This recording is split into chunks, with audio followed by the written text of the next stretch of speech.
Welcome back to the Rugby League Guru podcast. We have got our CBA Bowl, the Under-19s Origin Special Day, obviously kicking off next Thursday at North Sydney Oval. Really looking forward to it. Tickets, they start from $10, cheap as chips. You can come out there, fill the hill. It's going to be sensational. If you're working in the city, nearby, whatever, come by after. Hopefully, it'll be the night after the New South Wales Blues wrap up the Origin series, but I am nervous as shit about that, so I might be a pretty depressed little figure up there on the hill. But it's going to be sensational. I'm sure we'll talk about it throughout the show today, but you know, some of the stars like your Rob Toyers, your Casey McLeans, your Jojo's Fafitas, guys that have come through this over the last 4 or 5 years, now, you know, not only featuring in Origin, but starring in State of Origin. It really is where you get to see the next generation of superstars. And hot tip, there's a couple coming your way today. There are a heap. Now, for years, I've sort of had my whole CBA stuff and all that. I've always really enjoyed it. It's been great whilst my younger brother's been in that age group. But I'll tell you what, there is without a doubt a new king of junior footy,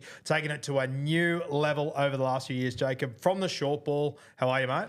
Good, mate. Pleasure to be here once again. Thanks for the big rap once again as well. I'll never get used to hearing the OG King of CBA's hand the title over. But yeah, keen to rip into it again today. Now, for those of you at home that, you know, it might be your first time tuning into this game, or you might have, you know, a young brother, cousin, something that's coming through the grades and whatnot, make sure you go and follow the short ball. Honestly, like, it actually blows me away how much junior rugby league you manage to watch, mate. It is super fucking impressive, and I think it gives that junior grade like a platform for everyone to be involved. And I love the commentary you see in your comments from people who, you know, for those 3 or 4 years that your son, brother, cousin is in that grade, it is your fucking world and you love it. I love that finally people have got an actual platform to enjoy that and discuss. And I feel sorry for you every week when you put out Team of the Week or Daily M points, and it's so hard to do. But for the first time, in my opinion, in the history of junior footy, we actually have someone that is watching each and every game. You might not get every single one of them right. Gives a fuck. Shit happens. Yeah. But you're watching every single game. You're giving junior football the platform it actually deserves. And, mate, obviously, you know, we've been mates for a few years, but just watching it every year gets bigger and bigger. And I think, you know, I feel like for me, this is the most exciting game of the year. For you, this is Christmas Day. This is fucking unreal. Yeah, I always say this is my grand final in terms of content making. Super Bowl stuff. Yeah, it is. Oh, it's been good to see over the last couple of years as well. Like when I started covering this, like I started as a page, I was just covering the sports that I was watching. Yes. I had every sort of little thing going on. I was doing interviews with people here, there, and everywhere. And then, you know, my mates started coming through this grade, focusing on this. And, you know, when I first started focusing on this, it was on Facebook streams and stuff like that. And there was one game a week. It was a tough old carry. Most of the games that I'd cover would be games I'd go to in person. It's good to see now, like you got Bar TV there that you can watch every single game of SG Ball New South Wales Cup, Jersey Flag, everything's there. It's a lot more available now. You got New South Wales doing live streams now to announce their under-19s team. Like last year, we came into this and we didn't even have a team list ready or nothing. Like we had to sort of do it based on my predictions. Like it was, which are pretty accurate, to be fair, by the way. Yeah, well, you know, I'd be wasting my time if they weren't. Exactly right. But yeah, I think this event itself, you've obviously got the women's game on first. We're going to focus on the men's players here today. But, you know, you have a look at the women's game over the years. Like I remember a few years ago, you know, watching Jamie Chapman playing. I think that was the first women's CBA Bowl, the first under-19s a few years ago. Jamie Chapman at fullback. I know over the last few years, the Casey Rays, the Indy Bostocks of the world have, you know, you would see more of these girls during the season and whatnot. But standing out there on the hill over the last few years, watching them just going, wow. We're obviously at Leichhardt Oval 2 years ago. We're up on the Sunshine Coast last year. Fantastic events. North Sydney Oval, though, especially with the Bears coming back, so much history there. I haven't been to watch a game at North Sydney Oval in a couple of years. And I haven't been to a night game at North Sydney Oval as well. Yeah. I'm excited as fuck for this. Oh, yeah, very keen. I actually haven't been to North Sydney Oval at all for footy. I know I've been there, you know, for other sporting events and whatnot, but not for footy before, so I'll be keen to get out there and experience it. Yes, the last time I was at North Sydney Oval was for one of my best mates, an East Rugby versus Randwick grand final of the Colts or some shit. But it is just unreal out there. I'll be over there on the hill. You'll be out there. It's going to be sensational. So make sure you come out. As I said, $10 tickets. It doesn't really get better than that. Mate, let's get into the teams. Obviously, we had the Queensland side named the other day. We'll get to that in a moment. We are proud New South Welshmen, so we'll get stuck in there first. The New South Wales teams. What's your overall thoughts, mate? It's a solid lineup this year, as it usually is. Very defence orientated. I think they've picked a lot of guys who, aren't setting records in terms of line breaks and try assists and all that sort of thing. But guys that are going to do a job there and be able to mark up, especially in the outside backs as well. Yes. I've sort of mostly noted that. Even through the middle and that, a guy like a Ryder Talangi, he had no try involvements, no line break involvements, nothing throughout the season in SG ball, but defensively he's a really, really solid defender through the middle there. So, selections like that, that you know what their idea is and where they're going with it. Yes. Okay, well, let's talk about some of the big picks that have come out, maybe some of the surprise selections for the New South Wales Blues. What sort of stood out to you?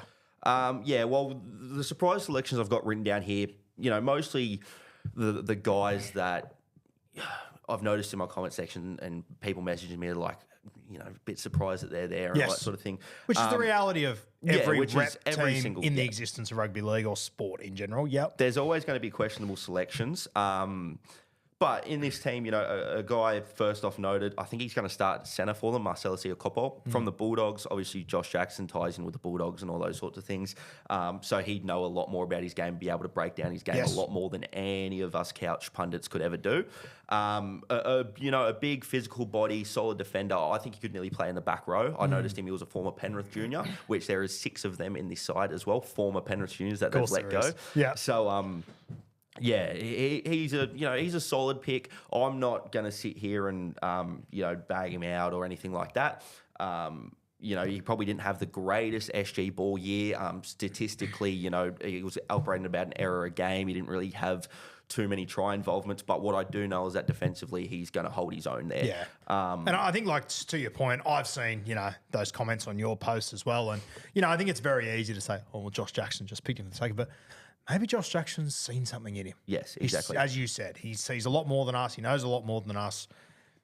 Let's just see how it plays out. And he's a guy as well, Marcelo Siakopo. When he was at the Panthers, I remember watching him and Howard Matthews. I was really impressed with him, his game, especially his carries as well. Like he's got very, very strong yardage carries. He didn't get to show that off as much this year, I thought.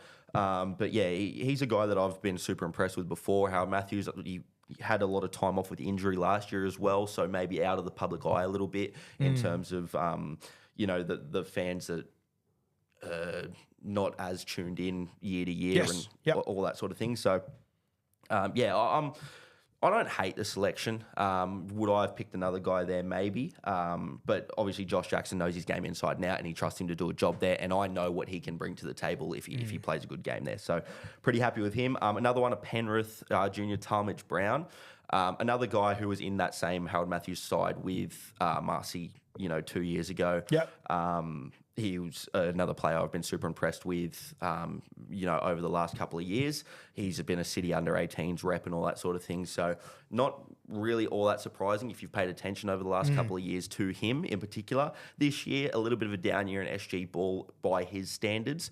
But apart from that, he's a very solid player as well. There's a guy that missed from the Roosters, though, and I'll talk about him in a second, who probably could have gotten his spot over him and probably deserved to get a spot what in the is squad. His spot? Where did you see him actually in the starting side? Is he on the bench? Is he sort of just an extended squad? I believe he's in the extended squad based on what I've been shown. So, there's nothing wrong with that selection. I just thought that, and I'll talk about it in a second, we've got some notable admissions here. I think the biggest one was a Roosters forward that we'll touch on in a second. Yeah, okay. Anyone else before we do get to those notable omissions from the surprise selections for the Blues? So I'll just rattle off sort of the rest of these guys. Queensland's a pretty well-picked side, and there's not a lot of debate over a lot of those selections. There is a couple of guys that have messaged me and going, oh, how did this guy not make it? How did this guy not make it? But not too much debate against the guys that actually made the squad. But Joe Brock from New South Wales, again, I think he's going to be in the extended squad unless, and we'll talk about it in a second, unless Rex isn't able to play, then he'll come in and slot onto the wing. But he played Fiji Pac Champs last year, so I don't think there's an issue with that selection. For Queensland, Bishop Neal was the big surprise packet selection. I was shaking in my boots when I saw this. And then I actually saw someone in your comments say, which Bishop Neal? And I thought, God, I hope there's another one. Because I hope the one that I've seen isn't a Queenslander. This scares me. Yeah, so eligibility, I've done some digging, I've sent a few messages out and tried to confirm with a couple of people as well. Christchurch born, and when you search it up, and you know, I had a couple of mates as well who tried to dig into it. Yes. I think New South Wales fans going into denial and trying to, you know, there was a lot of that's in Queensland. Dennis Carnahan's getting around, but yeah. So when you search up his name and search up his background, it says born in Christchurch, played all his junior footy in Christchurch, all that sort of thing. Incorrect. He did move over to Queensland, played his junior footy at the Camara Cutters and a couple of sides around South Brisbane as well. So yeah, he actually played a large majority of his early footy days in Queensland, which makes him eligible, obviously, for the side. Now, if you've watched Bishop Neal at all over there at the Warriors, he's obviously coming to the New South Wales Cup scene this year. I remember when you messaged me and said, oh, Bishop Neal's playing, I thought, oh, he'll play 15 minutes off the bench. That'll be cool to see. I think he started that first week and went the distance, didn't he? Yeah. Started, went the distance, and I think he only had one missed tackle in that game too, which I actually... So when I messaged you about him, I remember you mentioned it on Bloke on the Monday as well after that game, that you got messaged about a guy that could be the next... Like, yeah, I think I fucked up his age or something, didn't I? Yeah, I think you did. I think you put him as a little bit older. I think you had him as like 18 or 19 or whatever, but he was 17 when he debuted. So I remember getting the message that he was going to debut earlier that day, and I thought, oh yeah, he'll be off the bench as well. And then he gets named to start, and then he goes to Journey. And when I message you about him, I go, look, attacking freak. I think he's got a couple of things to work on with his defensive side of the ball and all that sort of thing, which I'll go into a little bit more detail later on. But yeah, then he came out in that first New South Wales Cup game, killed it. Only one missed tackle, about 30 makes or something like that, and you know, was really good there. And then in his second career New South Wales Cup start, he scored 2 tries, including the match winner. So, you know, I think sometimes with like New South Wales Cup, I think people, you know, that aren't watching that junior go, oh yeah, reserve grade, like, yeah, sure. But it's like the gap between reserve grade and park football is so much bigger than reserve grade to first grade. Realistically, it's the gap between Jersey Flegg and New South Wales Cubs. Double whatever New South Wales Cup, like it's a huge step up. Even just from watching Josh sort of go between those, got like you get like even now that Josh is starting to play some cup, I was putting together some of his highlights the other day, and even just when the highlights went from cup to flag, it's men to boys. Yeah. It is such a difference. So for him to come in there, and once again, I don't think people appreciate for a 17-year-old to be doing that. I mean, even when I fucked it up, for a 19-year-old to be doing it is impressive. 17-year-old is out of this world. You know what else I love? And we spoke about it pre-show very briefly. You were telling me about where he's from and everything. I said, oh, is he a guy that you could just message him and ask where he's from? And you said he doesn't have social media. Yeah. Makes me love him even more. Yeah. I froth that. So he's an age up in this contest as well. So he could play this next year, but he won't because he'll probably be playing first grade. And then the next couple of guys as well, Raiders guy, Shayev Colonnade, not a big surprise if you tapped into the SG Born New South Wales Cup games, but I did get a couple of messages about him, mostly from Queenslanders, sort of asking what his background was. Yes. You know, he's killed an SG ball. He was a guy that I was really impressed with. I had him missing my squad initially, but then I did a podcast last week after his New South Wales Cup debut and said, well, he has to be in on the back of that. Yes. Where he came off the bench and ran for 175 metres from 16 runs in his New South Wales Cup debut, and he visually killed it. Yes. He had one error late. I think he got a little bit tired later in the game, missed a tackle and had an error back to back. But, you know, that was off the back of a 45-minute stint where he was super busy the whole time. So you can forgive that. Coming back to his own age group now, I think he's going to be a really good bench impact player for them. And then the last one, Jet Ryan. He is the most Queensland pick of Queensland picks I've ever seen in my life. Like a guy who, you know, not setting the world on fire, not, you know, some super skilled guy, just a battler through the middle, gets through a shitload of defensive work, puts his head in all the, you know, places you wouldn't put your foot, all that sort of stuff. He's a guy that I actually made a couple of posts about him during the SG Ball season, just saying how much I love watching him play, because he's the type of player that you'd love to play next to. Yeah. And you know, there's a couple of those guys who won't necessarily catch the attention of the average footy fan or some of that, but I believe he's going to be in jersey 17 for this game. I'm very keen to see how he goes at this level, because he's just such a Queensland pick for mine. Yeah, whenever you describe guys like that are just true Queenslanders, I feel like I'm going to hate Jed for the foreseeable future. Yeah, you might do. But yeah, he's also a Storm player, so Storm and Queensland player. So all right, let's. Obviously the guys that have made it an incredible effort, unreal to see. Let's talk about some of the guys that you could argue a little bit stiff, a little bit unlucky not to be there. From the New South Wales, do you want to start Queensland or New South Wales? What are you feeling? Oh, happy with either. Let's go New South Wales, because one guy I wanted to ask you about, Taj Alvarez, who was obviously playing for South Sydney. I've watched him a couple of times this year. Looks like a fucking good footballer to me. I was very surprised to see him miss in this side altogether. Yeah, so him and Onatoni Large were the two best 5'8" in this competition by a country mile. Yeah. I made a post, straight after SG Ball. I go, who would you pick out of these two? Put up all their stats and all that. Statistically, Taj Alvarez had a better season than Onatoni Large. Yeah. He had 12 tries in 6 games as a 5'8". Wow. A whole heap of line break involvements. He had a really, really good year. Taj Alvarez, good runner of the footy. Great support player. Defensively very solid as well. He's a bigger body as well. So I had him as my 18th man when I was doing my predicted squad list. I thought he was a bit stiff to miss. He's got some sort of issue. I've been told mostly precautionary.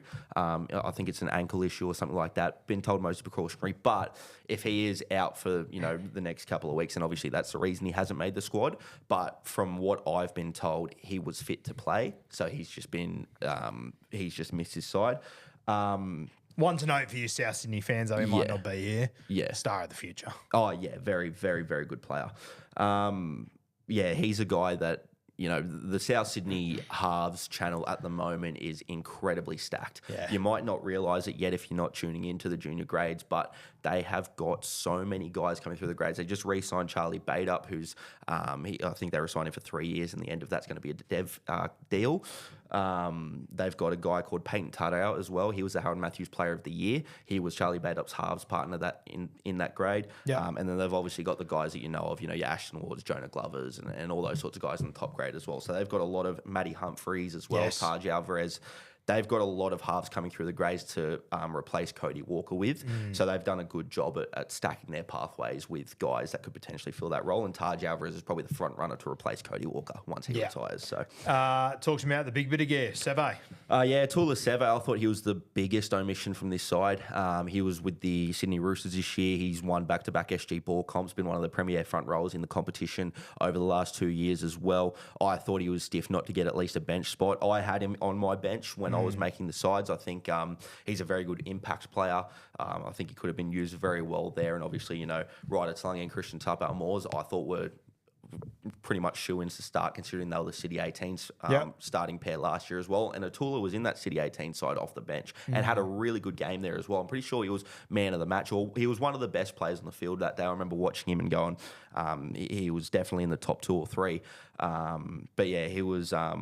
He was very stiff to miss this side, I thought. And, when I speak about Talmadge Brown, no shade to him or anything like that, but, compare his year to what Atula Seve has achieved over the last couple of years, and I thought, he's probably a little bit stiff there. And even I'd have Atula Seve over some of the other forwards on the bench, albeit how good they are. Yes. I'm about to wrap them deluxe in this podcast when we get to them, but that's just how highly I rate Seve and, where I thought he was going to be in this lineup. Yeah, and I think it's a really good point to make as well, that with these teams, two things can be true. Yeah. One guy can deserve a selection and be fucking fantastic, and one guy can be very unlucky. Yeah. Two things can be true here. Yes, exactly. Another South Sydney junior, Cody Hill. Yeah, I thought he was the best hooker in SG Ball. I thought there was sort of always a battle and always talks of, Hagen versus Hill for the number 9 jersey. I said the 9 jersey would be one of those two and Ashton Large will be the 14. I just think it works that way. I think both Cody Hill and Diesel Hagen are very strong defensive 9s who can get through, big chunks of work, and they're not really guys that are going to be impact off the bench. And Ashton Large he's a very good ball runner. So that's how I sort of saw it going out. Cody Hill had a better SG Ball season than Diesel Hagen. I will stand on that. But, Diesel Hagen's come out and played New South Wales Cup. So obviously that influences the decision a little bit, that he's been playing a higher level. But Cody Hill's been killing it in Jersey Flag as well. So I thought he's a guy that I know South fans feel very strongly that he was robbed of a selection. I can understand why they've gone Diesel Hagen over him. But, he's another guy who could have maybe been in the extended squad just for that experience or whatever, or, a guy that You know, some people have said you go Hagan and Hill because they have been the two best dummy halves in the age group. And, you know, Ashton Ludge is an age up. You don't necessarily have to have him in that side. Yes. You know, some people have said that you could go Hagan and Hill, but for mine, I thought he was the better hooker through the SG ball season. But obviously, since the SG ball season, Diesel Hagen's played a higher grade, so that's probably influenced the decision a little bit. I don't know whether it matters or not, but probably hard to leave a guy named Diesel out of a rugby league team too. Just quietly, we need more of it. I think we've got heaps of Codys. Yeah, plenty of Codys, and you know, probably plenty of Hills going around as well. If you go through the passage of time, but yeah, not many Diesel Hagens going around. Who else we got from New South Wales you thought was a bit unlucky? Cameron Bamblitt's the last one. I've put him in there because the large majority of people feel that he was unlucky. Yep. I didn't personally have him in my side. I'm an Eels fan, watch all these Eels games, and I want Eels juniors to be really good and make these sides. I personally didn't have him there. The big debate was him versus Rex Bathenswaite. I think Rex is a better footballer. But yeah, I actually heard, I don't know how true this is. That whispers, he was picked, fuck yes, talk to me. He was picked as the 18th man, and then they actually reneged on that and didn't select him. That's what a lot of people are saying, that he was meant to be in the side and then got withdrawn from it. So, bit stiff, if that is the case. But I think, you know, a lot of people believe he was stiff. He's a very highly capable footballer. He was the Australian schoolboys fullback last year as well. But yeah, there's a lot of noise around that selection. I personally, like I said, I didn't have him in my squad, but I can obviously see the reasons why a lot of people are blowing up about it. I guess on that note as well, whilst we're here, Rex has obviously been picked at fullback. Yep. You got Dane that's been picked on the wing from the South Sydney Rabbitohs.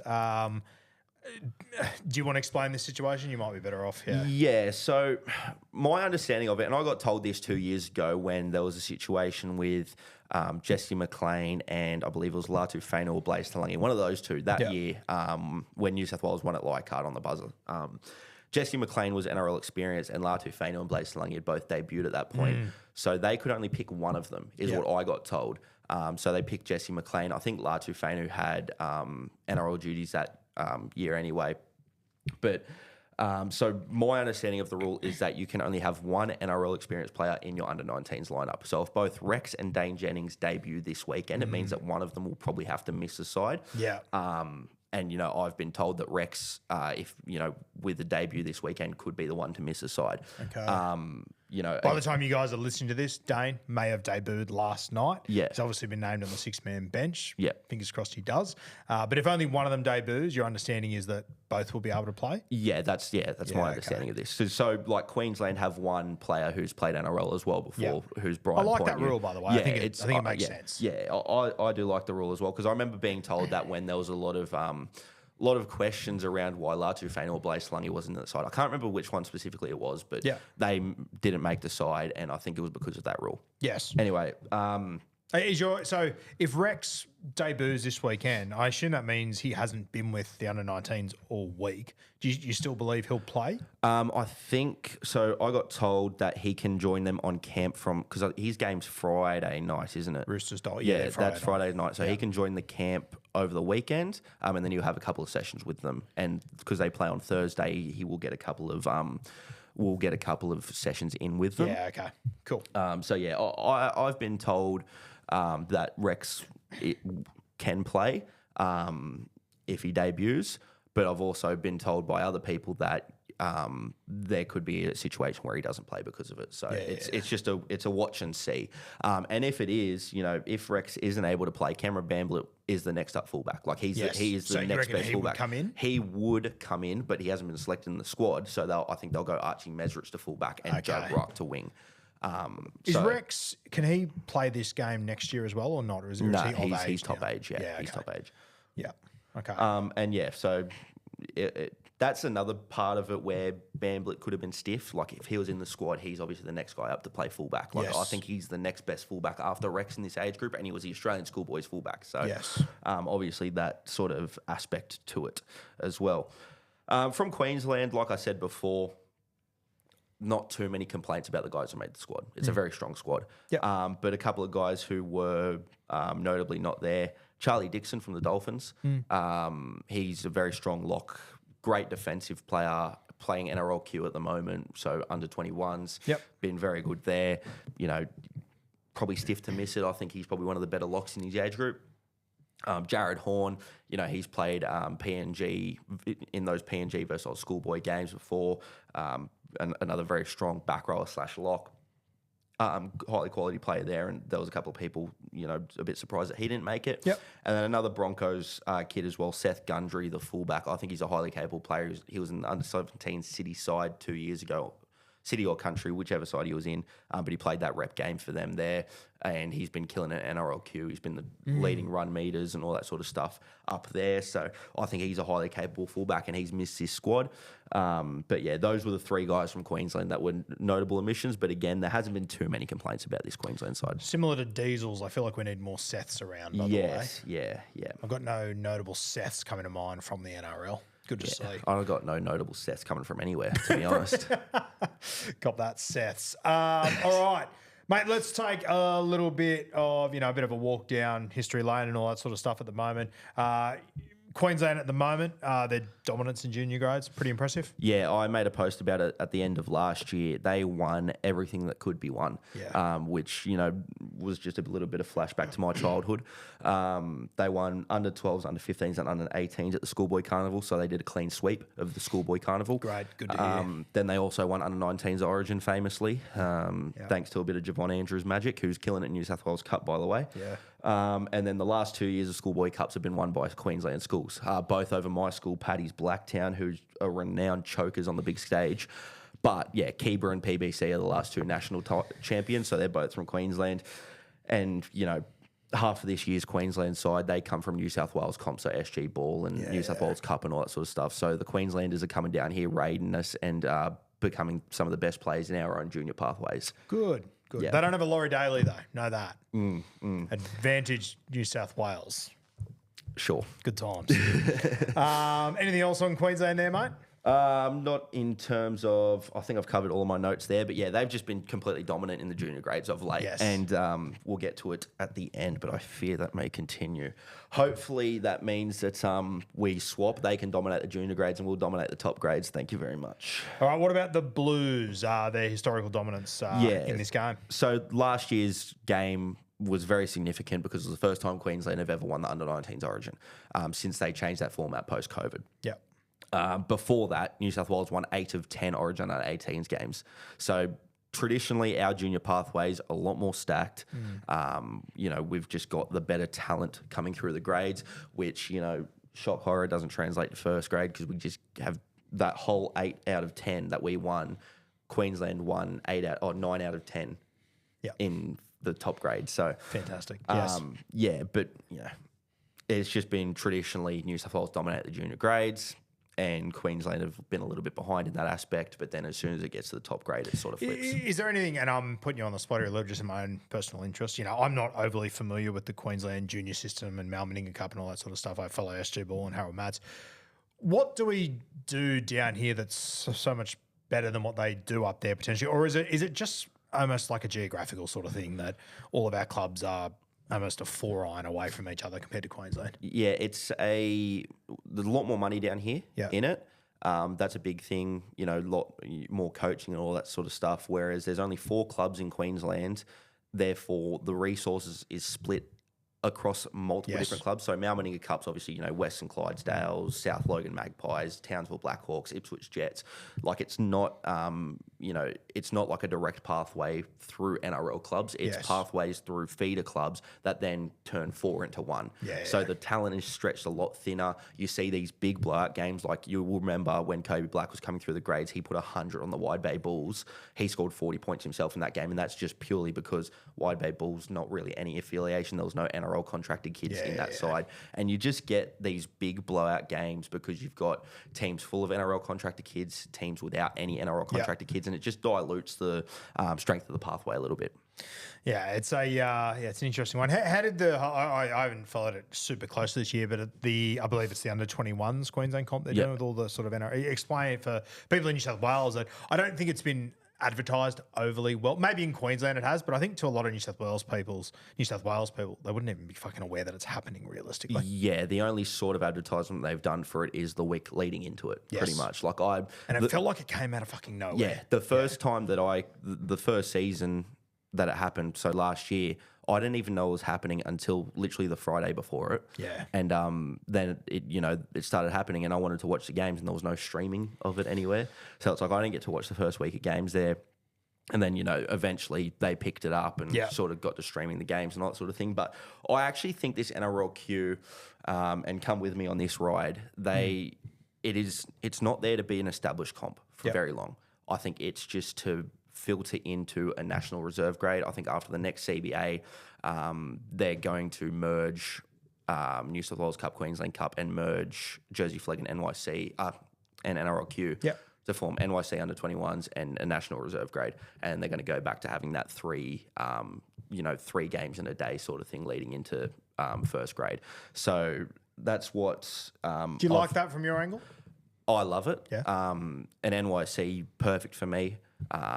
It just becomes a lot easier to streamline my coverage, and a lot more people will be interested as well. Yep. Not a lot of people want to follow the split up. Like, yes, yeah. It's very overwhelming. Yeah, nobody wants to follow SG Ball, Mal Meninga, NRLQ, Jersey Flegg. Like, if it's all together and you get to see the best of Brisbane versus the best of Parramatta versus the best of the Bulldogs versus the best of the Gold Coast Titans, like at the moment you're not seeing the best of the best go against each other week and week, especially in Jersey Flegg in the under 21s age group. Like, it's a bit of a shit fight at the moment because the best in that age group are playing New South Wales Cup or first grade, and then the best players that end up playing Jersey Flegg are the SG Ball kids that come up. Like, it's a bit of a shit fight. Is there any downside to what they're proposing heading into the future? Like, if they do go down that avenue, like from a player development point of view, it's all positive, right? Like, I guess think there's mostly less kids if there's if there's only 4 Queensland teams, but I think the big issue, and they saw it with Holden Cup and Toyota Cup, was the pressure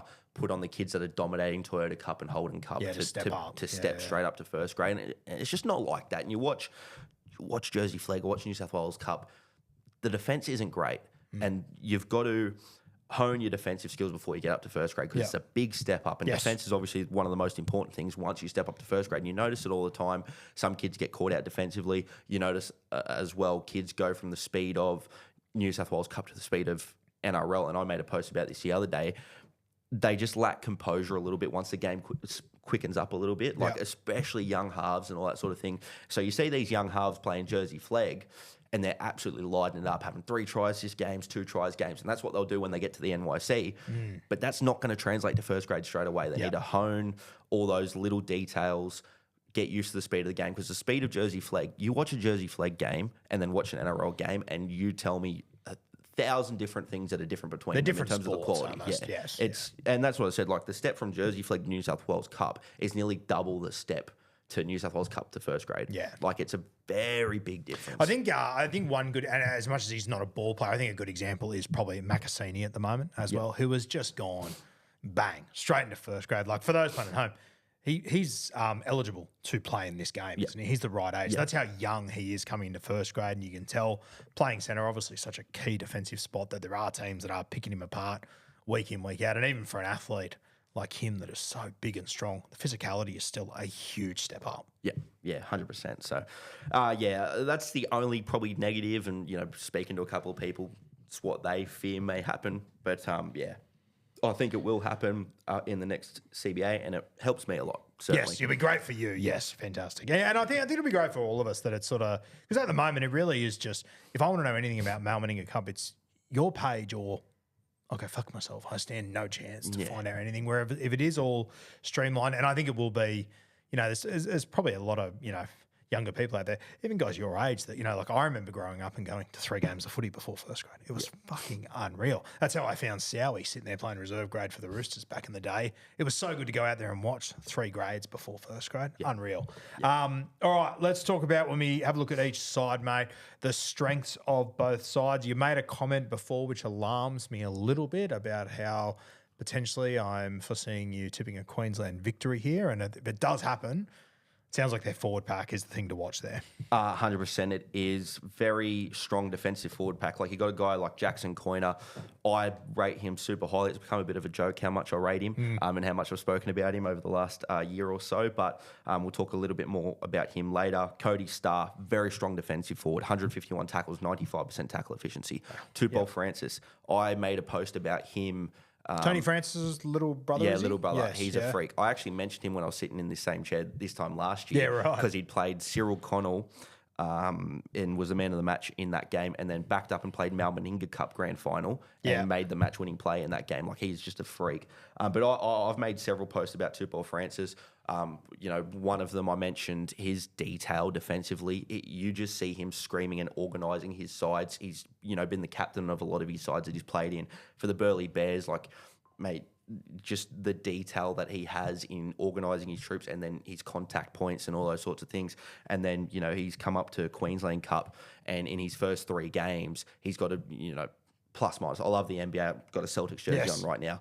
I look sometimes at the plus minus of certain plays and how they're impacting. I'm glad sides. to hear this. I've brought this up with CO before. I think it's something that needs to be analysed a little bit more. Yeah. I think Cam Murray is the king of the plus minus. Exactly. Yes. I said that. So I actually said that in this post that I made about Tupou Francis. He's plus 27 on the field and minus 19 off the field for the Burleigh Bears Queensland Cup. He's 18. Yeah, right. So he's making such a big impact through the middle defensively for those teams. And yeah, a real glue guy, sort of. Yeah. Just it's insane. And you look at his tackle efficiency down here, right? So across Malmaninga Cup and Q Cup, 155 tackles, 97.4% tackle efficiency. And it's not just his contact that is really good defensively. It's just the way he organises a middle and gets to certain spots. And yeah, it's insane to watch. I wish I could articulate a little bit better, because I know what I'm seeing with him, and I know what a lot of people have seen with him for quite a few years. He's going to be a very special talent. What about in the outside backs, mate? Who are the guys to sort of keep an eye on from Queensland? So in the outside backs, Brian Poigneux, he's a freak. Obviously, we know that he's debuted in first grade already.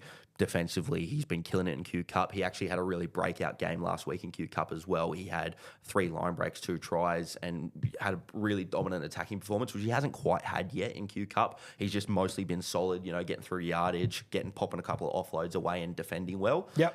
But, last week was a real I'm here moment for him in Q Cup. And, another one, I'll refer to his tackle efficiency, 223 tackles at 98.7%. Like, he is a weapon, Brian Poigneux. He moves really well with the footy in hand. He just looks like one of those guys that's a natural athlete, and in the way that he moves on both sides of the ball as well. And that's really shown in his defence, in particular in Q Cup. I think we'll start to see it in his attack as well. I spoke to some people up at the Dolphins a few weeks ago when he made his debut. Obviously, when you guys see him on Thursday night playing centre in this game, I know, but the Dolphins, I think they've got their eyes on him being a back rower long term. I even think it's started to influence some of their decisions already as far as letting Oren Keeley go. Lemuelu's on a 1-year deal. Keep an eye on Poigneux, because do you think he'll end up as a back rower? Yeah, he's been playing back row in Q Cup as well. Okay, so he's I definitely think he'll end up being a back rower. I actually thought so.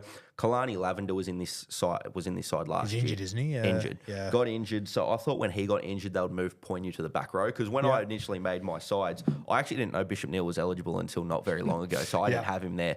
But I originally had Taylor Toa and Kalani Lavender as my back rowers, because I just thought they were having such good years. You can put him there and Poigneux can play centre. So I had him out there. But I thought as soon as Kalani Lavender got injured, I thought they'd move Poigneux into the back row. But they've just kept him there, and for obvious reasons, because they've brought Bishop Neal into the side. So had I had that knowledge earlier, might have thought differently. You mentioned Lavender there. Is there anyone else in this side that played last year? I'm just scanning through the names. Kobe Floro played last year. He's down the bottom there at 19 for mine. So we'll talk about him, because I was a little bit surprised when I got sent a team list that he wasn't in it. Yeah, okay. It might be an injury or something that I haven't been made aware of. But he was in this side last year. And Hayden Watson was in this side last year. He played 14. Oh, Hayden was in it, was he? Yes, he was in it last year. Right. So he played hooker off the bench last year. So he came on and played about 20 minutes. Yeah, okay. Yeah. So he's obviously down at the Melbourne Storm. You probably heard me mention on Bloke the other day, he's signed a contract to 2030 down there. I actually hadn't seen a heap of him until the last few weeks. Fuck, the games I've seen, Christ, he's been impressive. Oh, super player. Yeah. And, we were speaking about it before, how sort of awkward it can look at times at jersey number 7. We think he's a better number 9. But, yeah, he's going to be playing jersey 7 here, and you will understand what we're saying when he plays on the weekend. He can do some things that you go, geez, that didn't look right, but for some reason it's a try or a try assist. He actually, when he was playing Cup 2 weeks ago, he actually darted out a dummy half at one point, put in a kick for himself and scored it. Yeah. Fuck, it looked natural. Yeah. Looked very natural. Kid that he played Cup. I think he'd played a few games off the bench in Cup, but he made his starting debut. I think he scored 2 tries that night. Then he went back to Flegg last week. Yep, Scored a triple. 3. Yeah. So yeah, the Storm halves depth's really good at the moment. 2 teams that were really struggling, by the way. Yeah, And yeah. he's Both teams are very impacted struggling. both of them immediately. So if you want to talk about plus minus, his debut off the bench was the week before he played in that game that you'd watched, and he came off the bench. They were +4 in his time on the field. They got beat like 40-14 or something like that in that game. He had a try and a try assist in that game, and then the next week he has 2 tries, 2 try assists, and they beat them by 60. So he's come in and made a real impact. And then, he went back to Jersey Flegg. Him and Dylan Brettle both had a hat-trick in that game. So very strong halves depths. And obviously they're being held out of New South Wales Cup by the one and only Josh Durkin. So yeah, very strong halves depth at the moment in Queensland. Yeah, beautiful. In Storm. Should we move to New South Wales? Yes, we should. I think the spine is the probably the names that immediately stand out, mate. The halves in particular and the fullback, obviously. Yep. I'll give you the floor. Yeah, well, it's just a highly classy spine. I think their kicking game's going to get New South Wales out of a lot of trouble. We just spoke about how, strong the Queensland forward pack is. New South Wales is going to have to rely on the boot of Tony Large and Carter Mariko to get them out of bad field position. And, they've picked the perfect 2 guys for that job. Tony Large is a guy that, random stats guy messaged me like 3 years ago saying, who's this kid? I love his boot. So, yeah, he's got a big kicking game on him. So does Carter Mariko. They're going to really help with that. Rex Bathingthwaite's obviously just a class player who's been playing New South Wales Cup. And, Diesel Hagen as well has been playing New South Wales Cup and doing some really good things there. He carved up Parramatta a couple of weeks ago as well on a Fox League game. So, those 4 guys are going to be very, very important to this side. Mate, I've only seen Carter play on a handful of occasions, but fuck, he looks like a talented kid. He came up last year and played a few games with Josh at Jersey Flegg level, and he must have been 16 or 17 at that point. Yeah, he was freak. So he won the Harold Matthews Player of the Year last year, and then he won SG Ball Player of the Year this year. Wow. So he was an age up in SG Ball and was the Player of the Year. Had 22 try involvements and 19 try involvements in 9 games. Wow. Yeah, he's a freak, that kid. I remember watching him play for Central Coast, and it was the first time I'd ever really watched him play because he didn't play Harold Matthews the year before that, and he started off at the Central Coast, and I'm watching him going, this kid's a freak, and like I'm doing my 3-2-1s, and he's getting 3 points nearly every week, and he's looking like picking up 6 points. Yeah, he's the one that I'm looking at and going, this kid's going to win it, and I'm like, I sort of was a little bit reserved about it because I'm like, Central Coast had a really easy draw that year to start the year, and it looked like he was just beaten up on a lot of bad sides early through the year. And then he had a game against the Panthers where they got pumped 32-6. And I'm like, I feel a little bit yuck about him leading my leaderboard at the moment. He's obviously a good player because he was killing it and the best player on the field every single week, but against weaker sides. So I just thought, I don't know if he wins it. And then he had a game, week 1 finals, and he ended up topping my leaderboard that year as well. So he was my Harold Matthews Player of the Year. I just didn't feel all that good about it. Finals week 1 against Parramatta, he had 3 try assists and a try. They won 22-18. And I go, oh, no, this kid's legit. Yeah, he's proper. Yeah, he's a gun. And then he continued to play really well in the final series. They went to the prelim final out of a little bit, like it was a bit of a shock how deep they went that year. And he was the king of it. And then obviously he's won the SG Ball this year, won SG Ball Player of the Year, an age up. He's made the New South Wales side. Like he is a proper freak. Yeah, I'm excited to see him go in this one. Mate, there's a couple of just backline players here that I've seen over the last couple of weeks. Toby Winter, I love, mate. Yeah, he's Proper a freak. talent. What do we got there? Shout out to live podcasting. Good to see. Yeah, beautiful. Toby Winter is a freak. He's a guy that I think Newcastle Knights fans, you'll see him debut pretty soon. You've had a talking point over the last couple of years of, Wilson DeCourcy and Kyle McCarthy as the future centre of this of the club. Yeah. I think Toby Winter's about to jump both of them and go straight into that gig. I've heard similar. He's a guy who he played his second New South Wales Cup game the other day, again against Parramatta. He just bullying my side. But 2 tries, try assists. He made James Schiller look pretty good on a couple of occasions. But, James Schiller's a New South Wales Cup immortal at this point. James Schiller is unbelievable at cup level. Oh, yeah. There's insane. such a good footballer there. And I know it doesn't always translate to first grade, but fuck, he's talented. Yeah, yeah. He had 3 tries, 2 assists as well out on the wing. So that was a pretty handy performance from him. But yeah, Toby Winter out on that, he typically a right centre. He can play left side. I think he'll play left wing in this game. One of those guys, very versatile. Get into the red zone, he's going to get you points. Like he's one of those sorts of guys. Me and one of my mates actually have a little bit of an inside joke because he comes out to these games from time to time, and we've got a little bit of an inside joke calling him Troll Mitt because he's he's one of those fullbacks who typically a fullback can play in the outside backs as well. One of those guys who you don't see too much of early in sets, but you see a shitload of him when he's in the red zone, and most of the time it's creating something good. He's just doing something freakish to set up points. When he plays centre, he does it a lot. Marks up his man, skips to the outside, little giddly flick, try time all the time, or runs it himself. Like he's just one of those players. Do you think centre's his best spot? I think, probably for first grade, I think he will be a centre long term. Yeah, right. And he's a right side. Well, every time I've seen he's been on the right-hand side. Yeah, so right side centre mostly. But again, I think he'll be named on the wing here. Yes. And he's played left wing before for New South Wales CHS and stuff like that. So, he can play both sides, but, he can play. Just thinking like Newcastle Wives, Gagai getting older, timing could be perfect the for timing. Toby. And, I honestly thought the timing was going to be perfect for Wilson DeCourcy to get that spot, and then Toby Winters come charging out of the backfield. Anything else on New South Wales? Not in particular.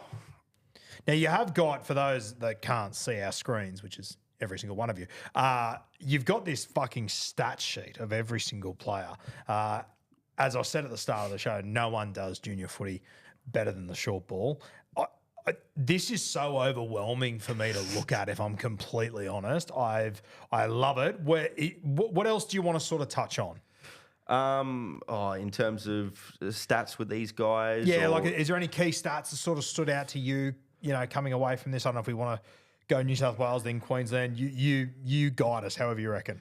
Yeah, so I'd love to be able to work it out in terms of the defensive side of the ball, what sort of that tackles and tackle efficiency works out between the two sides. Obviously, you can't really do that at the moment. I could do it if it was on an actual sheet. But, one particular stat that I actually wanted to mention with the stat sheets, and, I've got down here some players to watch and tactics and stuff like that, so we'll deep dive into that in a second.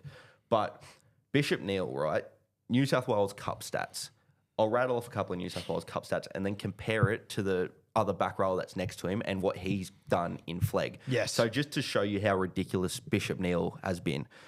New South Wales Cup, 10 games played, 97 average run meters for a back rower. That's very good.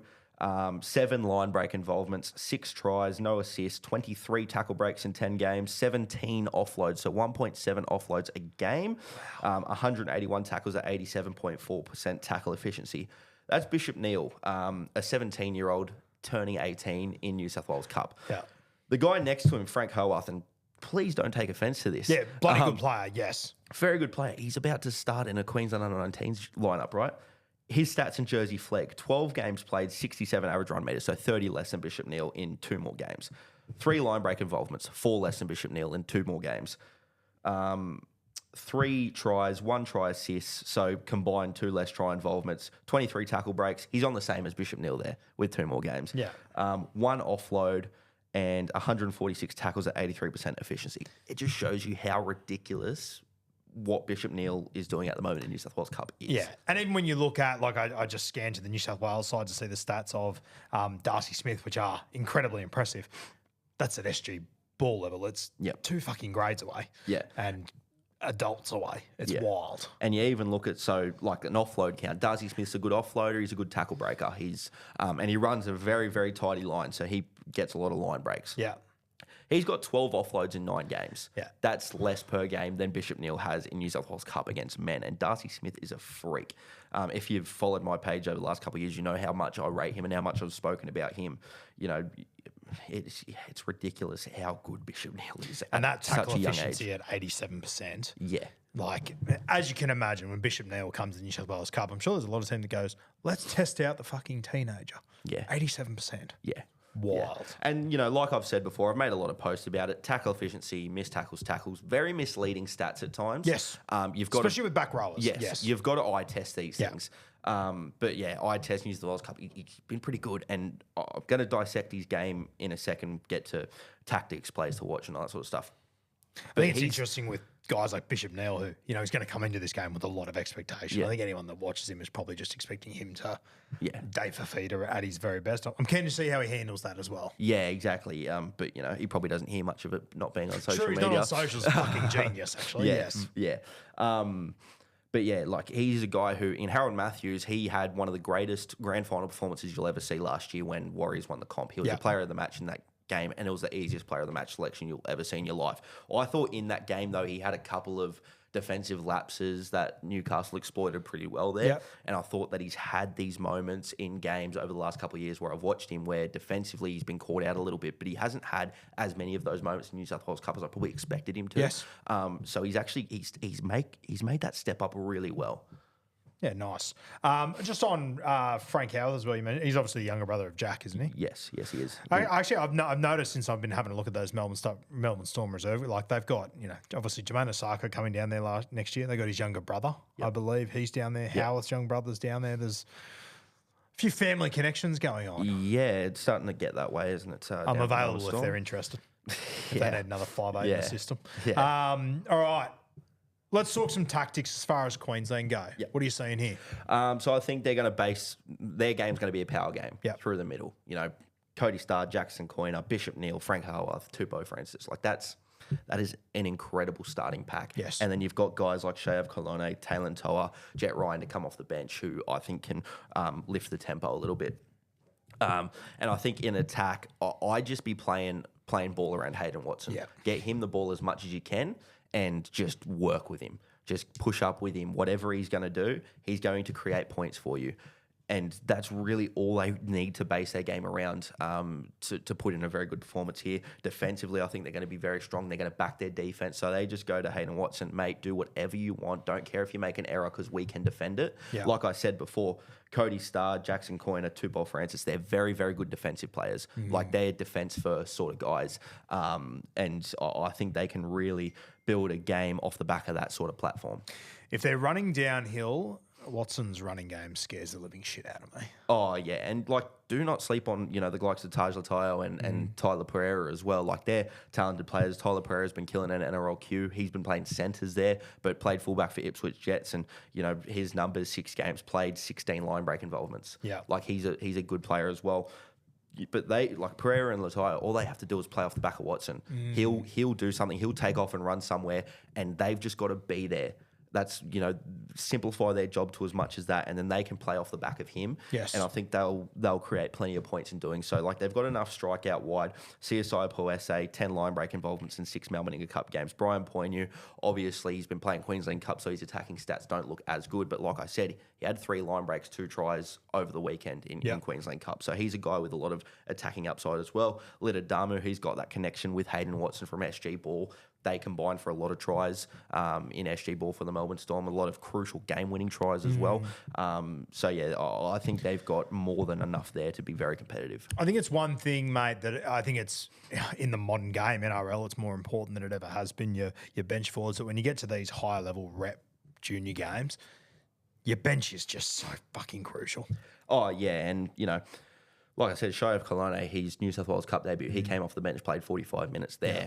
16 runs for 175 run meters, super busy, made heaps of post contact, found his front, quick play the balls, all that sort of thing.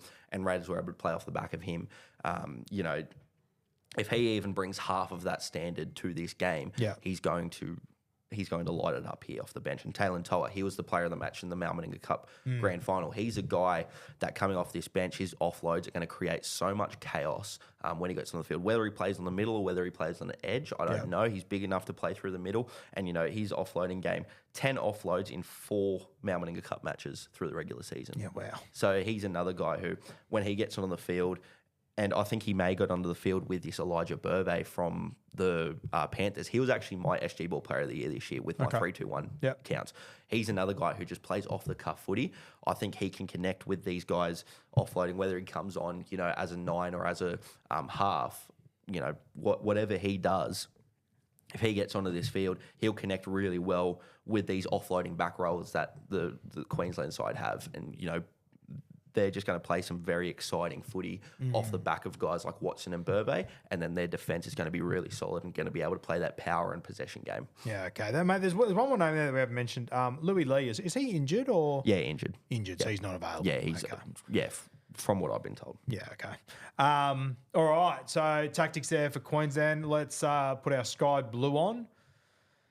I imagine, mate, when you've got a big forward pack like Queensland, kicking game is going to be crucial for the Blues. Yeah, Tony Large and Carter Mariko are going to have to do a lot off their boot. Ryder Talangi and Christian Tapau-Moore's very good players, the both of them. But, Christian Tapau-Moore's a little bit more offensive sort of centric. But, I actually spoke with you 2 years ago when he was playing Harold Matthews about him. One of those really big players that does a lot of little things really well. Yeah. But yeah, he's going to be a guy who they're probably going to rely a lot on him in terms of that power game. Yes. Ryder Talangi, Parafan would love to see him do really well. Good for us. We need good forwards coming through at the moment, desperately. But he's not one of those guys that you can rely a whole lot on in attack. Defensively, he's going to be very solid. He puts on big hits. He's, very sound defensively, 86.2% tackle efficiency, which, doesn't read real well until you realise that most kids these age are in about the 80s. Yes. So, he's obviously also the younger brother of Blaze, for those of you haven't put that together. Yeah. Yeah. So, even you look at like his tackle breaking, 19 tackle breaks in 7 games, like only about 2 a game, 95 average run meters. Like you're not going to get a whole lot of yardage from your forwards. And, even your back 5, like I said, Toby Winter's a little bit of a Ferrari. He's a red zone guy. Dane Jennings, he can be a little bit the same as well, but he's really worked on his consistency in his defence this year. I think he's really improved on those 2 facets of his game. Ia Coppo is probably the only guy there that I look at and go, he's a yardage guy in terms of that back 5. So I think the kicking games of Tony Large and Carter Mariko are going to be very, very crucial in this contest. We mentioned just then about how important your bench is and whatnot. There's a couple of guys that are on the bench for New South Wales who, once again, you watch a lot more than I do, but what I've seen of Eddie Kalis and James Finnegan, very impressive footballers. Yeah, very, very good footballers. Eddie Kalis was the best lock in SG ball this season. I thought by quite a distance as well. His line speed and kick pressure and a lot of those little things, he's very, very good at that. I don't know that he can play a full game, so he's, the selection of him off the bench, I actually like that. The first time I ever watched him play was off the bench against the Panthers and Harold Matthews a couple of years ago, and he killed him coming onto the field doing that role. He never really plays a full game in SG ball, but when he's on the field, he's high energy. He'll up the tempo when he gets on. Roman Tuamau, he's been playing New South Wales Cup. He's going to be a very good asset off the bench there. And James Finnegan, like you said, he's another guy who, he moves very well with the ball in hand. He can pull off some freakish stuff himself. He hasn't really shown it as much over the last 2 years in SG ball as what he did in Harold Matthews a few years ago. But he's a guy who can spark this game off the bench as well. I know you mentioned his name before, but obviously we've got the large boys. Probably people aren't as familiar with Ashton. Talk to us about his game.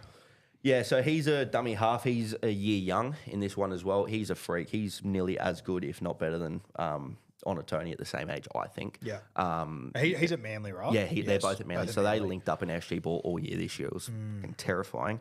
Not the best brother combination that Manly have had over the last few years, though. It's a hot field. Oh, they just seem to get them, don't they? Like, even a few years ago, the Fainers were coming through there together. And, Travojevich's, Stewart's, where does it end? This goes on. Yeah, so they were combining very, very well. I saw a lot of talk about how he's, not defensively great. I think that's a little bit silly to say. Yep. I think defensively he's been super impressive over the last couple of years, and he's a physical enough body, but it is really his running game and the times that he chooses to take off. Yes. He doesn't necessarily just go. When he does go, it's impactful. You notice it. And him and Onatoni linked up so much in SG ball. I reckon there's probably 5 or 6 highlights of them where Ashton's taken off and Onatoni's followed through. Yes. That was just a symbol of how Manly played this year. So he's a very, very, very good player, Ashton Large, and he's, I said it before, he was going to be my 14 regardless of who the 9 was. Yeah. How do you see Toby Batten being used in this side? Do you see him being used?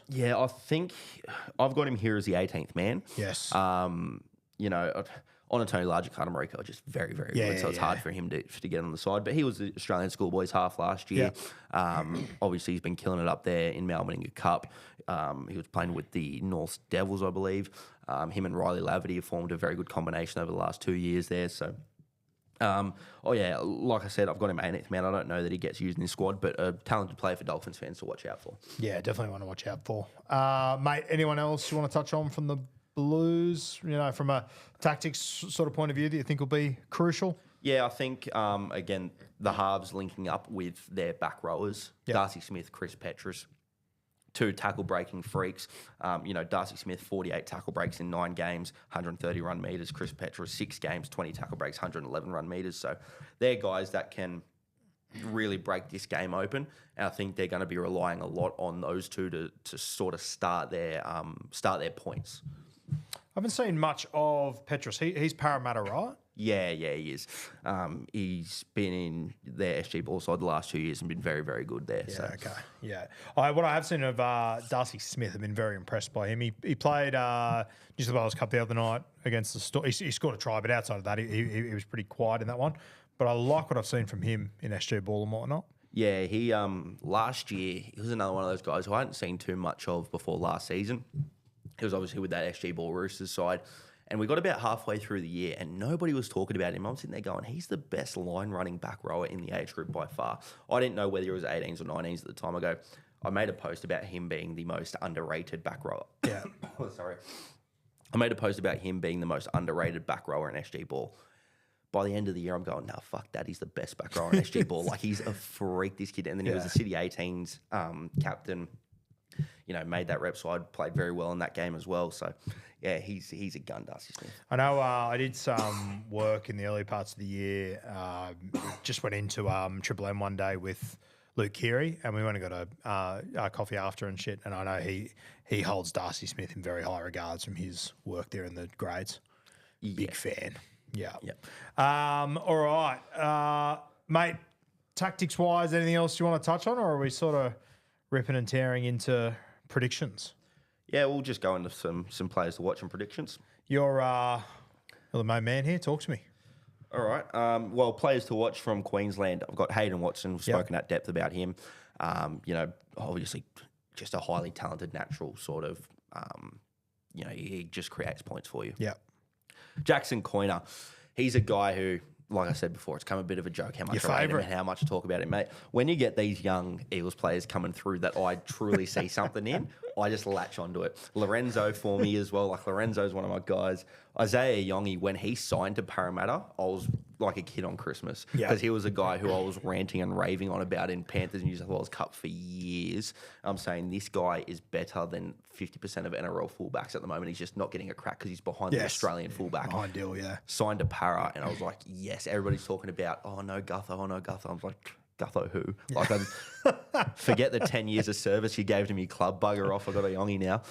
But yeah, and Jackson Coyner's the next on that list for me. Like, he's just a guy who, mate, inside shoulder, outside shoulder, smacks you in defence, big physical body, got good ball playing. I think he's a natural 13. I think he's going to play prop in this game. I don't actually like that all that much. Like I said, with these guys, I really zone in on my favourites from Parramatta and really deep dive and analyse their game. I think he runs very upright when he runs the footy. Like, he's a two-hand carry, runs very upright. And You're under restraining orders here. Mate, this is good. It's weird areas.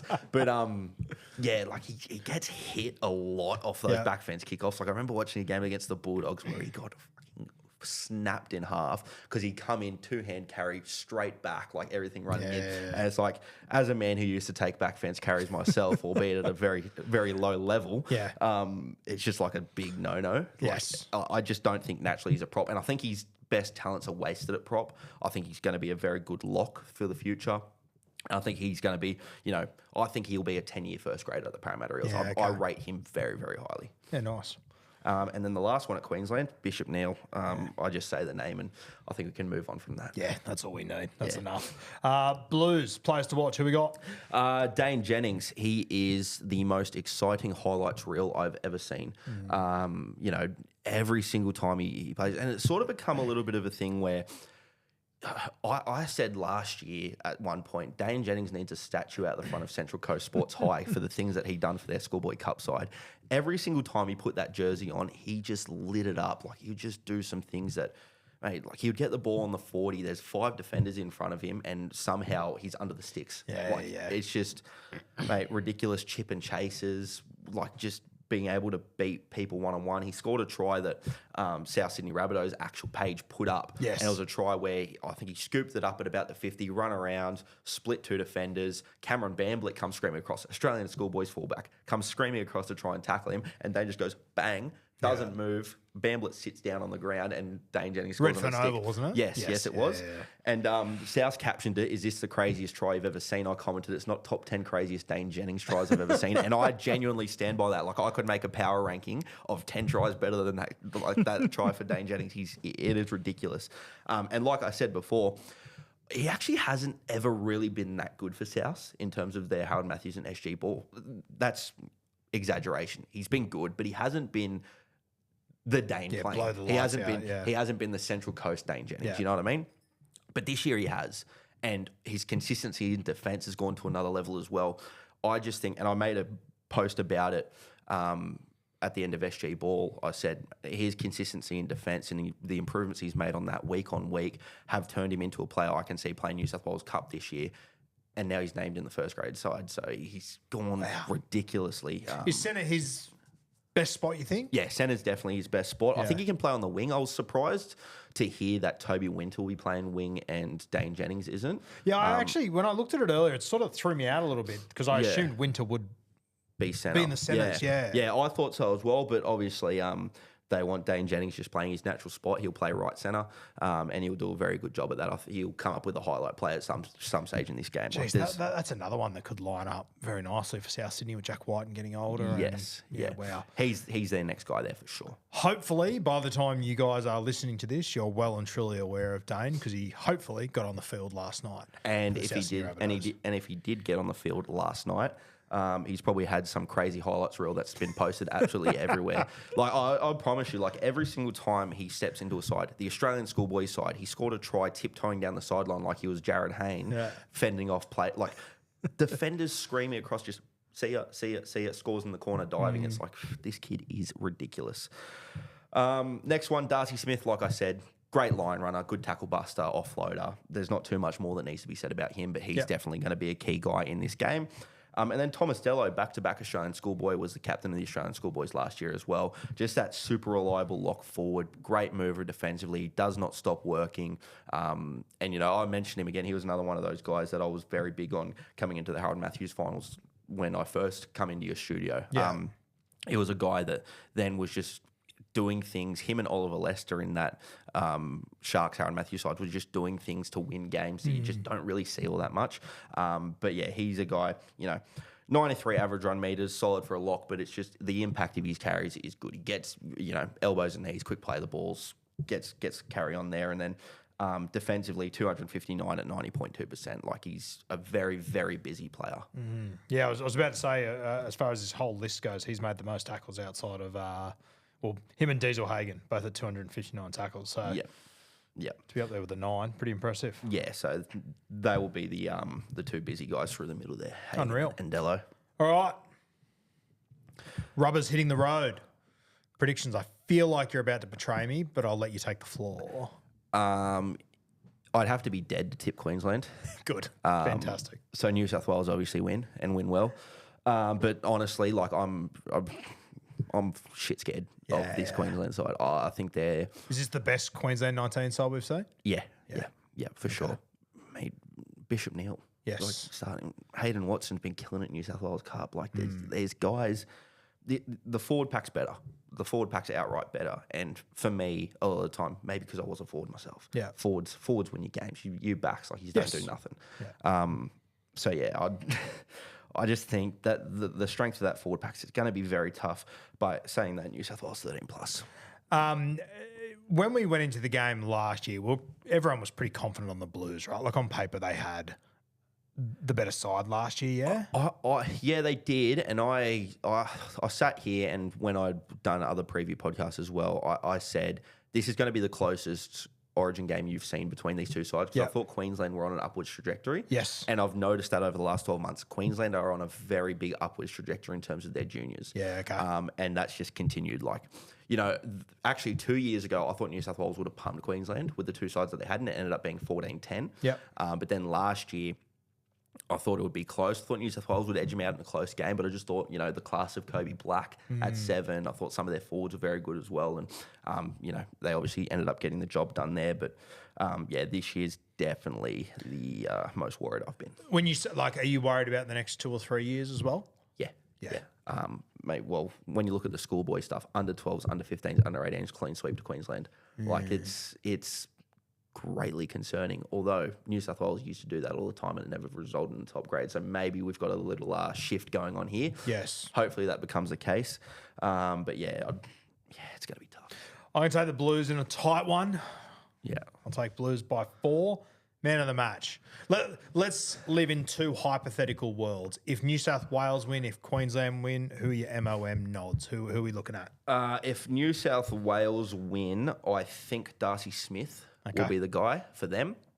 I think he'll be the man of the match, just because I think most of their good attacking raids will go to him, running that tight line and getting offloads and tackle breaks away. He's just a guy that, I know he's a back rower. Typically, the man of the match is your halves and all that sort of thing. I'm a little bit hesitant on Carter Mariko this year because he's an age up. Yes. He's obviously a freak, but, you saw Chevy Stewart an age up a few years ago. He was a freak and he had a bit of a stinker in his first Origin game. He came back and killed it the next time around. Not that I think Carter Mariko will stink it up. I think if New South Wales wins, he's going to be a key player, but I think he's going to be also dishing a lot of ball off to Darcy Smith. Yeah. And then for Queensland, you know what?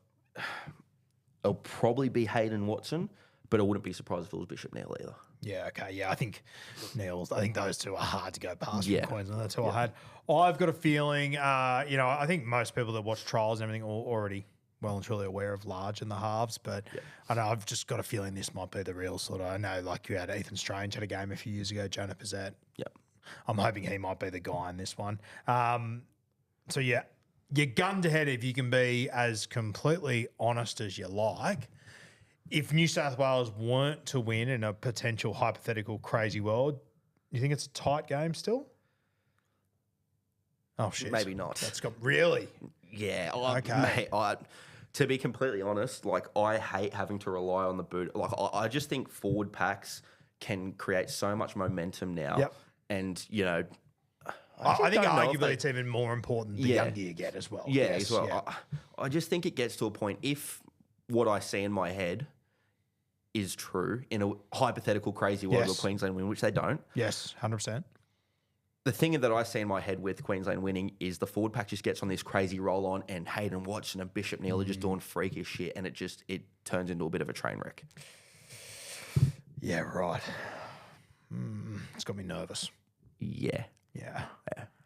As I said, I've been earlier thinking in the this show, for just from watching Hayden for 2 or 3 weeks, if his forward pack is winning the ruck, good fucking luck. Yeah, and like it's not just the fact that they've got really good forwards through the middle, right?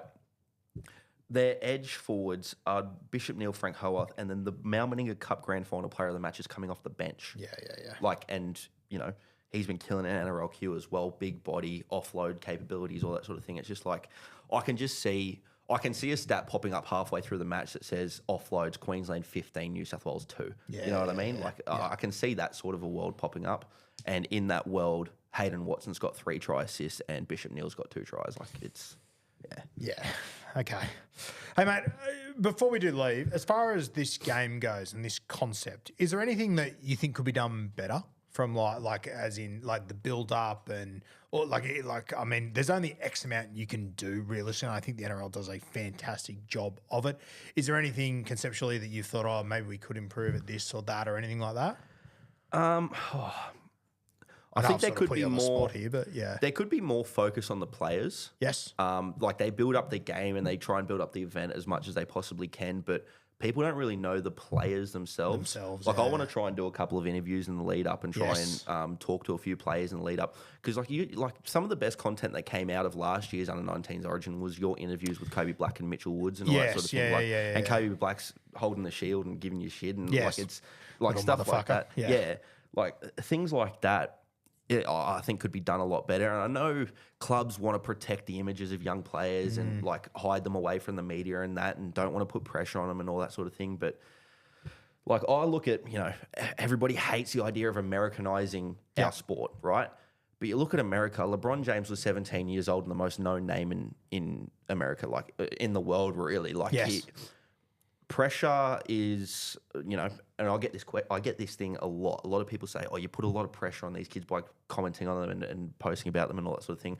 Pressure's a privilege. If you got pressure on you, it means that you're doing something right. If you want to pursue a career in the NRL, pressure is your Monday to Friday. That's what you've chosen. And I'll tell you what, hiding people away from the pressure and hiding people away from that thing until they actually get there. Yeah, then it hits them like a fucking train. Yeah, yes. You see how many kids reach their first grade, they kill it year one, and then the next couple of years they're just on a downward spiral because, they have a couple of bad games and then the media's just into them. Yeah. Lockie Galvin's a prime example. He hasn't even been that bad, but the media's just into him. Social media is into him. Like his first year, he was the second coming of Jesus Christ, the bloke at the Tigers. And then as soon as he signed to the Bulldogs, Tigers fans hated him, didn't want to bar him. It's like, mate, like, I don't know. It's confusing to me. I will say this, as well. I know the NRL, like I've done some advertising for this game over the last years, and I know that they've tried to get access to players, and I understand it as well from a coaching point of view. These guys want to protect their own players and that sort of stuff. But I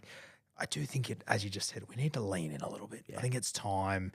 Like, can I give you an example? Like, as you just said, the interview that I had with Kobe Black last year, loved it. Fucking did huge numbers. It was great. Kobe Black looked down the barrel of the camera and said, I want to be a Bronco for life.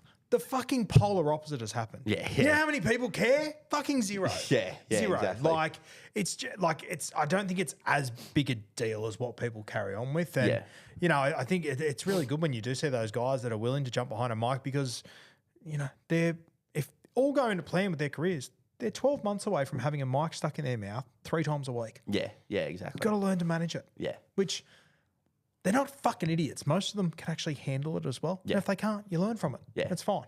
Yeah, exactly. Like there's really no issue at all. And it's just experience because you know what, when they do eventually get into a mic, they don't have that Casey McLean moment where they go, are they talking to me? Like, yes, exactly. Yes. I will say this as well. Thank Christ. We spoke a few weeks ago. There was a bit of a vicious rumour getting around. It was going to go to under 21s. So I hate that idea with all of my heart. But what it did confirm for me was that there is plans to move to an NYC, and they wanted to try and do that. But as anybody knows who actually follows the junior grades at all, under 21s is a dross age group in terms of you don't get the best talent there. You know why? Because the best talent's in the NRL. Yes. The best talent's in you get a very watered down version. It's just not the highest quality games, and Jersey Flegg really suffers because of it. I wouldn't mind an under 20s origin at an absolute max, but I'd actually nearly rather it be stay at under 19s or even under 18s. Like that would nearly be a better product because it is the best of the best in that age group. Yes. Like rather than, like a few years ago, Blake Steep missed under 19s origin because he was playing first grade. Here, Massey Makassini isn't here because he's playing first grade. Like I think when you get a game that's an age group based game, I think the best of the age group have to be there. Like I remember watching a few years ago Australia under 23s and it had Ponga and Fasumala and like all these really good players, and that was an enjoyable thing to watch. Yeah. Although I think they absolutely pumped shit out of whoever they played France. Yeah, they played France and won like 66-0 or something. But it was enjoyable to see the best of the best in that age group mingle together and play together. So I think if they are going to make it under 21s, NRL players need to be made available for it. But then NRL coaches will blow up. Yes. And it just won't be a thing. So trying to make everyone happy in rugby league, very tough gig. And especially doing it during the bye period where NRL teams need those younger players to step up as well. That was going to be my suggestion, the timing of it. And I know it's a very unique thing, but if Rex and Dane both debut this weekend, it takes one of them out of this game, I don't love that. Yeah, no, hate it. Whereas if it was played in round 22 of the NRL season, there's a lot less threat of these guys actually being in first, especially with these 6-man benches. Or even just straight off the back of the SG Ball and Mount Meninga seasons. Yes. Like you go, okay, we've had our under 19 seasons now. Yeah. Instead of them going up and playing Jersey Flegg New South Wales Cup and having a situation like this Cody Hill and Diesel Hagen situation where Hagen's playing a higher grade, so therefore he's been put in the side. Yes. Instead of having that, you go, who was the best in SG Ball? Who was the best in Mount Meninga? Put them together and play that game. Like, that's your game. Yeah. Yeah. All right. But in saying that, this game and this product, it is fucking sensational. Oh, yeah. It is unreal to see. We love it. Just sort of spitballing some ideas there. I would assume that if you've made it this far into the podcast, you're already following the short ball. But if you're not for whatever fucking reason and you have a phone, make sure you get on there. Doing great things. Genuinely, mate, you've been coming on for a few years now. I fucking love the content you put out. I love the effort you put into it. And I think that, you know, it's always on social media. It's always a loud minority that's complaining and has an issue with fucking everything. I do genuinely think the rugby league community appreciates what you do so much because it has just, honestly, you've taken it to a level that I actually didn't think you'd be able to do, or anyone would be able to do for that matter. So it's been really fucking impressive to watch and unreal to see, bro. Cool. Thanks, mate. Appreciate it. Thanks for having me in once again, and hopefully we'll see you again next year with this CBA Bowl.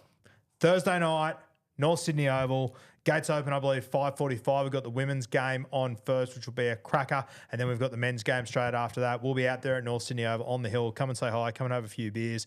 We'll be locked the fuck in, obviously. So good luck having a conversation with us. But we will be there, know that. Up on the hill, it's going to be sensational. Thursday night, make sure you jump on there. Got a link down below to grab tickets as well. As we said, I spoke to the NRL about this. They're like, I sort of said, last year they gave us some free tickets. Like, they're $10 tickets.